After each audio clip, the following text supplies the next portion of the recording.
دعا کرنا میں حق کو حقیقی صورت آپ تک پہنچا سکوں اور آپ حق کے بوجھ کو برداشت کر سکیں۔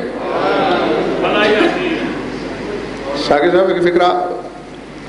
آپ کی کتابوں میں بھی موجود ہے، اور میں روضۃ الاحباب سے، چونکہ فارسی زبان کی کتاب ہے اور فارسی اکثر لوگ ترجمے سے پہلے سمجھ لیں گے، جب بت توڑنے کے لیے خیبر شکن کو تمہارے رسول نے دوش نبوی پہ اٹھایا، علی نے بت توڑنا شروع کیے، تو صاحب روضہ نے جملہ لکھا ہے کہ رسول نے مسکرا کے فرمایا، یا علی خوشا حال تو کہ کار حکمی کنی۔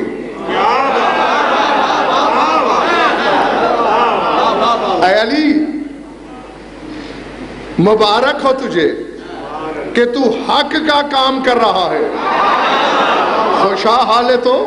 کہ کار حق میں کنی، و خوشا حال من کہ بار حکمی کشم۔